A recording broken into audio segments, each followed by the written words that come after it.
Hello, and thank you for choosing to watch this presentation. The title of my presentation is The Economic Geography of Fashion Design in South Africa. Is there potential beyond large fashion cities? My name is Professor Jen Snowball, and I'm a head of department and professor of economics at Rhodes University in South Africa. So moving on to the content of this presentation, we'll start off with the cultural and creative industries in South Africa, then narrow it to fashion and apparel, then research methods and goals, findings, and eventually concluding remarks. So a bit of context about the cultural and creative industries in South Africa. A recent mapping study by the South African Cultural Observatory showed that the creative economy contributes about 3% to South Africa's GDP. And we measured that using the UNESCO Framework for Cultural Statistics. So you can see the different sectors that made up part of that, and one of the largest was design and creative services, which is also where fashion design fits. So this commercial domain has got quite a lot of economic potential.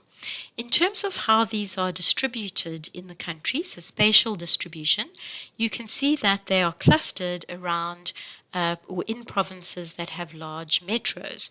So, for example, here's Gauteng province, where nearly half of the productive activity of the cultural and creative industries happens, and that's around the big metro of Johannesburg. If we look in the south, we see the Western Cape, which has got about 12% of economic activity, and that's around Cape Town.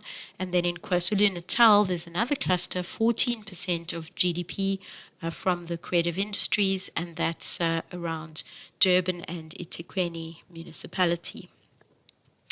In terms of employment, the cultural and creative industries in South Africa account for nearly 1 million jobs, taking a broad definition, but the type of jobs that they offer are a bit different from the rest of the economy.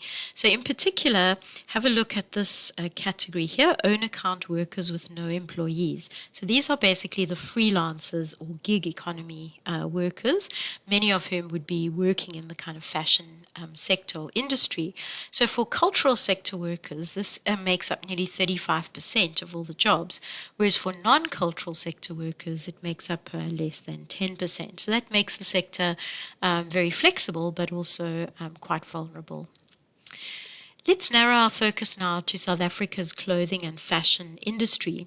A recent report by the Department of Trade, Industry and Competition, published in 2020, estimated that the fashion sector contributed about 1 billion rand a year to the South African economy, and that it was growing faster than the rest of the apparel sector in general.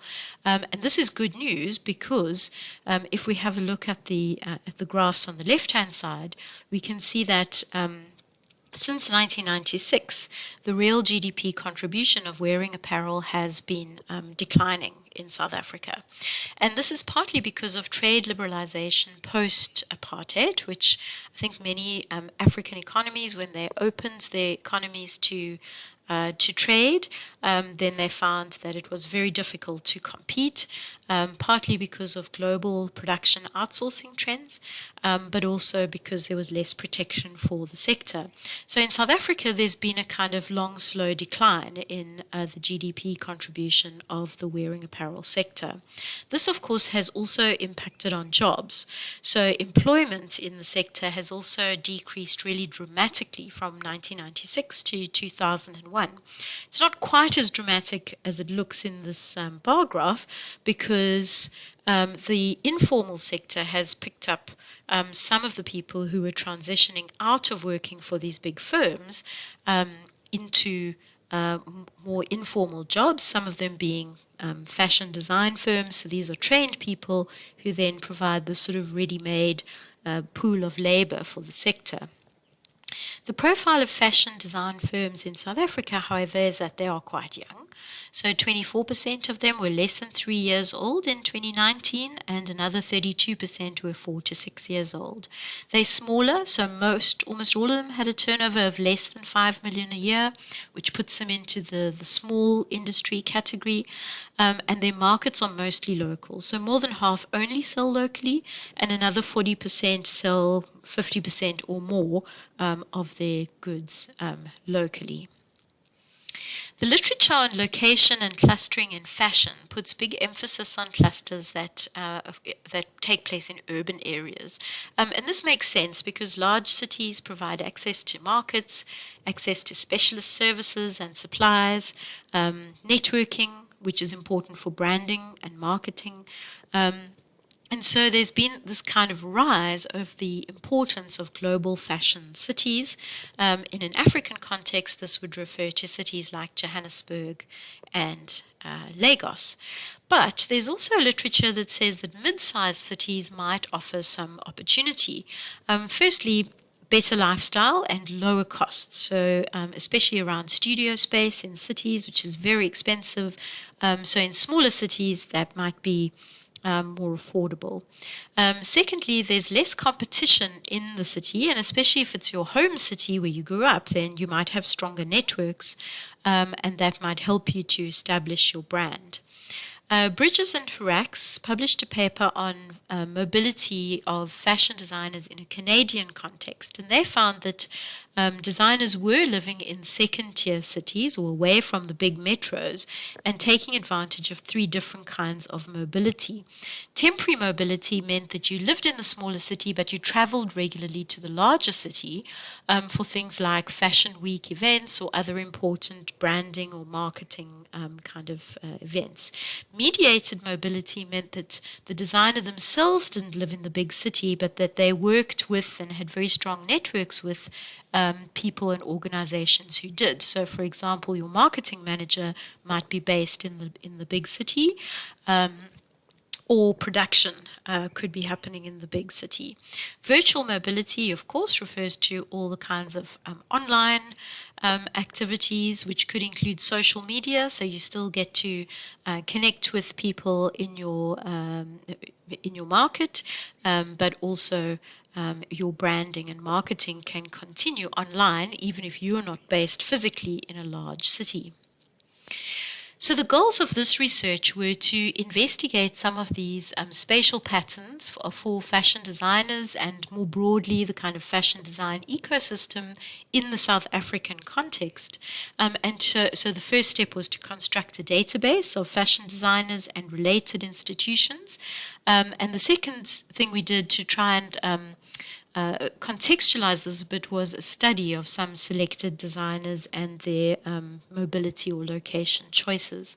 So the table below there shows the 450 designers and related institutions that are in our database. So most of them, 85%, are fashion designers, but then we also have institutions involved in education and training or industry organizations like fashion councils and fashion media. So some results. The geographic spread wasn't really a surprise in that we can see that a bigger proportion of the fashion design ecosystem is based in Gauteng, which is around Johannesburg, and in the Western Cape, which is around Cape Town. I suppose what was a bit of a surprise was that KwaZulu-Natal, where we also have a creative industries cluster, didn't show up as a fashion cluster in this study. If we look at the cities, then this map on the right-hand side, we can see the same sort of pattern. So here's Cape Town with a big cluster of fashion designers. Cape Town is a fashion design capital, and they have a fashion week and a lot of fashion infrastructure. And then we can see another cluster here around Johannesburg. But what we did start to find interesting was that even in more rural provinces like the Eastern Cape, which really has much smaller metros or cities, we were seeing the presence of some fashion design ecosystem, and the same in Limpopo province. Again, not a big metros, but they do have fashion designers that are active in second-tier cities.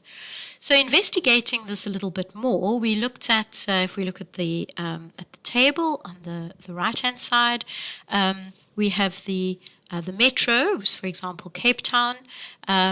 It's got a big cluster for the country, so 26% of all fashion designers are based in Cape Town.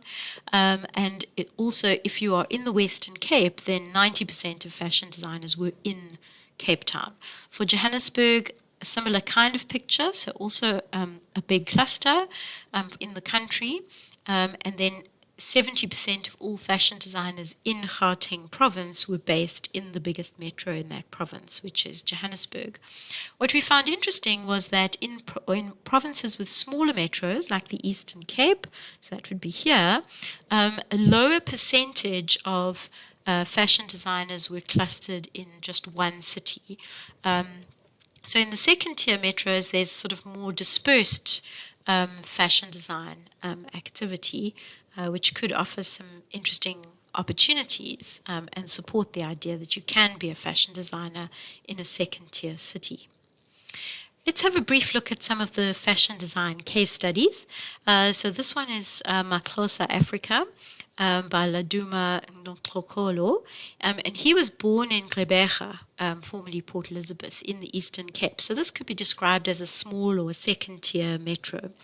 When he talks about where he gets his fashion design inspiration from, he says he draws on Xhosa culture and beadwork, and his mother taught him to knit. So you can see these influences coming quite sort of strongly through what he does.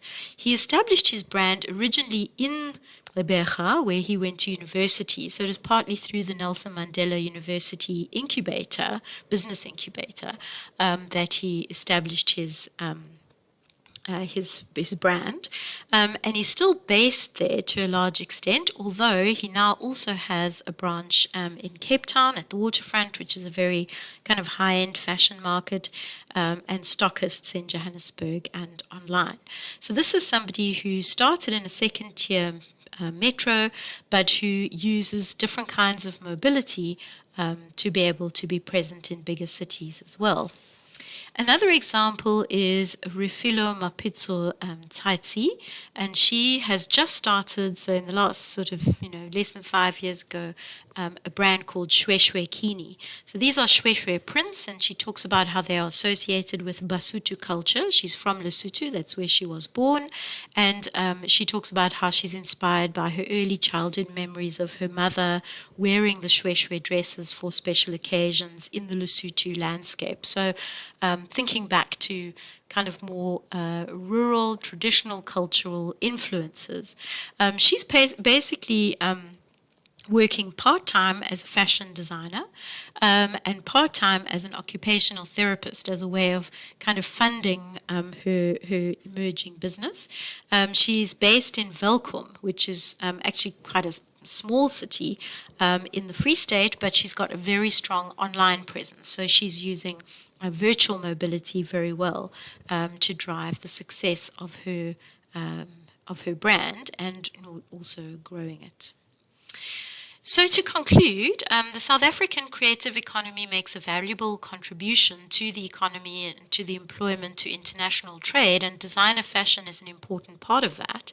Although we see that it is currently clustered in the two provinces around the largest metros, we also see fashion designers still present in second-tier cities, and interestingly, they're more dispersed in provinces that don't have large metros. So that could be an opportunity for more balanced regional development.